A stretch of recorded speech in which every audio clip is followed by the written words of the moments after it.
आज मैं class 12th ecosystem के ऊपर कुछ important question with detail answer बता रहा हूँ। ये Bihar board, CBSE board, ICSE board और नीट के प्रिपरेशन के लिए बहुत इम्पोर्टेंट है। मुझे उम्मीद है कि आप लोगों को ये पसंद आएगा। फर्स्ट क्वेश्चन है, choose correct statement for secondary ecological succession. तो सेकेंडरी इकोलॉजिकल सक्सेशन कहते हैं कि ये एरिया है, इस एरिया पर लाइफ पहले कभी नहीं था, यहाँ लाइफ आ गया तो ये हो गया प्राइमरी। मान लिया पहले लाइफ थी लेकिन लाइफ किसी वजह से ख़त्म हो गई, फिर लाइफ अपियर हो गया तो ये हो गया सेकेंडरी। तो यहाँ चारों चॉइस में डी आंसर ज़्यादा करेक्ट है, इसीलिए डी सही है। क्वेश्चन नंबर टू में the reservoir of gaseous type biogeochemical cycle is. Reservoir कहते हैं भंडार रिजर्वायर कहते हैं भंडार को। रिजर्वायर किसे कहते हैं? भंडार को। ठीक है, तो बायो मीन्स लाइफ, जियो means earth, chemical means nutrient, यानी लाइफ और अर्थ के बीच में केमिकल का सर्कुलेशन होना। अर्थ के बीच में केमिकल का सर्कुलेशन होना। तो यहाँ पर दो तरह का लाइफ होता है बायोजियोकेमिकल साइकिल, एक गैसियस और एक सेडिमेंट्री। तो सेडिमेंट्री यहाँ पर नहीं पूछा है, इसीलिए एटमॉस्फेयर सही है आंसर। क्वेश्चन नंबर थ्री में the pioneer species in xerarch succession is. किसी भी इकोलॉजिकल सक्सेशन में ये जैसे मान लिया फर्स्ट, यहाँ से लाइफ चेंज हुआ बी में, बी से चेंज हुआ सी में, सी से चेंज हुआ डी में, डी से चेंज हुआ ई में। तो जो सबसे फर्स्ट स्पेसीज लाइफ यहाँ स्टार्ट किया है उसी को पायोनियर स्पेसीज कहते हैं। तो जीरार्क में लाइकन जो है सही आंसर है। जीरार्क में लाइकन सही आंसर है। इसका जो हिंदी पार्ट है वो नेक्स्ट पेज पर है।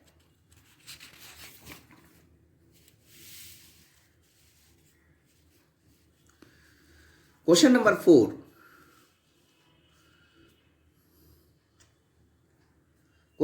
Four, ecosystem having highest net primary productivity. तो ये ट्रॉपिकल रेन फॉरेस्ट है। प्राइमरी प्रोडक्टिविटी किसे कहते हैं? जो प्रोड्यूसर पैदा करता है। जो क्या करता है? प्रोड्यूसर पैदा करता है। तो net primary productivity tropical rain forest में ज़्यादा है, क्योंकि वहाँ वाटर की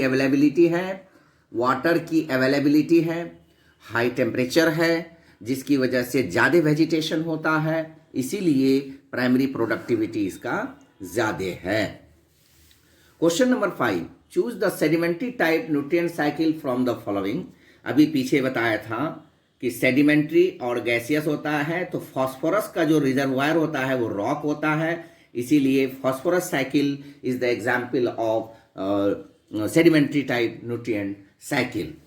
नेक्स्ट क्वेश्चन है question number 6, standing crop refers to.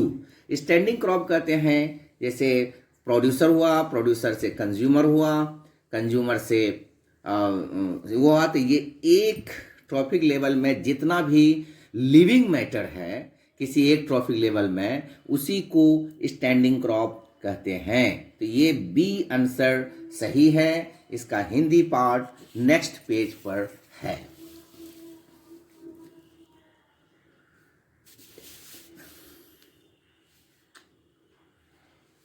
Question number 7 में select correct pair of matching. तो पिरामिड ऑफ एनर्जी हमेशा अपराइट होता है, इसके सामने पायनियर स्पेसीज है, ये गलत है। पिरामिड ऑफ बायोमास ये अपराइट और इन्वर्टेड दोनों हो सकता है, लेकिन इसके सामने नहीं है, इसलिए गलत है। क्लाइमैक्स कम्युनिटी इसके सामने अपराइट एंड इन्वर्टेड है, जबकि ये मेजिक फॉरेस्ट इसका आंसर है, इसीलिए हाइड्रार्क सक्सेशन फाइटोप्लैंक्टन यहाँ पर डी आंसर सही है।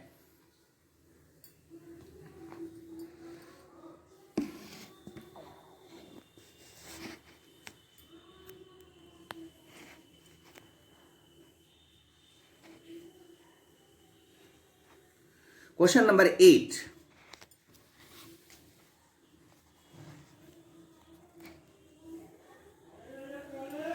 Question number 8, the process of mineralization helps in the release of, मतलब सॉइल में मिनरल का मिलाना, ये इनऑर्गेनिक न्यूट्रिएंट्स फ्रॉम ह्यूमस, यानी ह्यूमस से इनऑर्गेनिक न्यूट्रिएंट्स को सॉइल में मिला देता है, या inorganic and organic nutrients from detritus.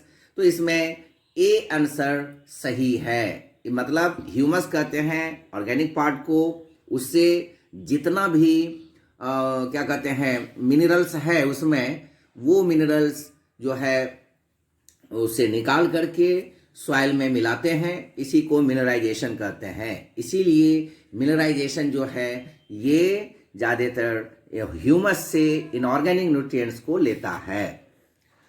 Question number 9, Question number 9, the last stable community in ecological succession which is in equilibrium with the environment।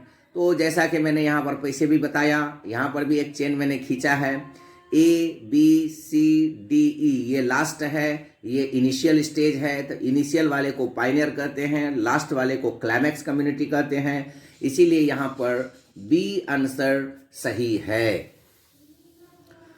Question number 10 में the sequence of communities of hydrarch is, तो इसमें हाइड्रार्क यानी पानी में, हाइड्रार्क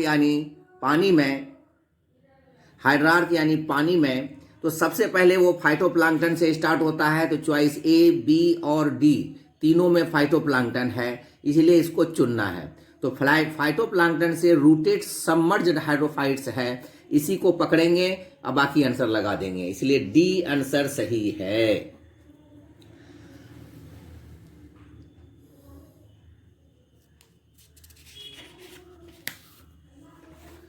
question number 11 में which of the following has largest population in A food chain.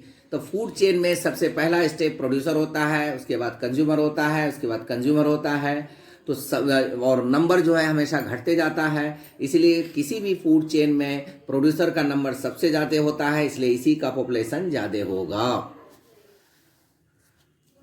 Question number 12 में the second trophic level in A lake is, देखिए पहला प्रोड्यूसर होता है, दूसरा हर्बीवोर होता है, और तीसरा जो है ये कार्निवोर होता है। तो फाइटोप्लैंक्टन को खाने वाला इसमें बेंथोस जो सबसे नीचे रहता है, फिश नहीं, इसीलिए जू प्लैंक्टन सही आंसर है।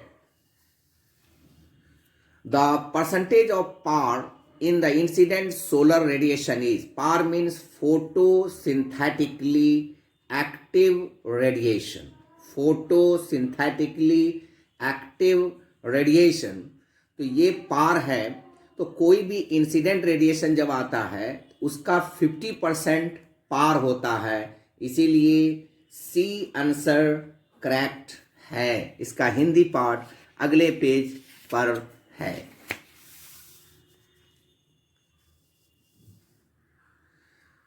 The percentage of PAR captured by plants is, अब उस पार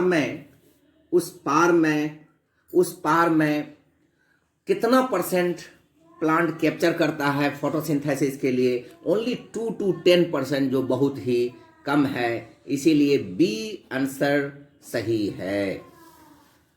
क्वेश्चन नंबर 15 में which of the following is not a step in process of decomposition.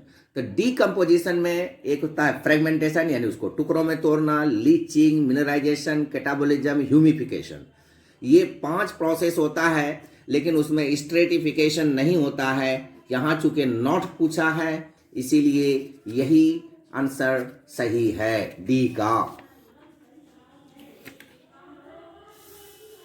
Question number 16, primary productivity is expressed in, ये एक unit है, unit में choice A and choice क्या कहते हैं कि सी दोनों सही है, इसलिए डी आंसर इस क्वेश्चन का सही आंसर है। In general all pyramids are, pyramid basically 2 ही तरीके का होता है, चाहे अपराइट या इनवर्टेड। तो जनरली पिरामिड अपराइट होता है, लेकिन एक्सेप्शन भी होता है जो इन्वर्टेड केस दिखाता है। Question number 18, in tree ecosystem pyramid of number is, क्योंकि ट्री में ट्री एक है तो प्रोड्यूसर एक, तो बेस पॉइंटेड हो गया, इसीलिए इन्वर्टेड है। इस तरह के क्वेश्चन को रट के आंसर नहीं दिया जा सकता है, समझ के आंसर दिया जा सकता है। इसका हिंदी पार्ट अगले पेज पर है।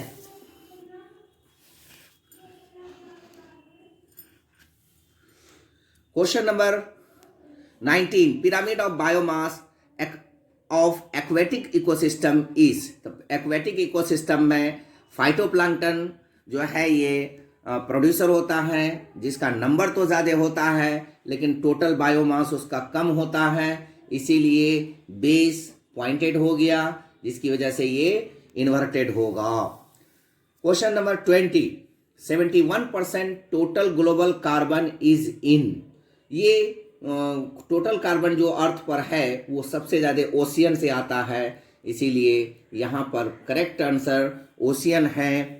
और ये है मेरे 20 क्वेश्चंस विद डिटेल आंसर। अगर आपको अच्छा लगे इसको लाइक करें, शेयर करें, सब्सक्राइब करें। Thank you.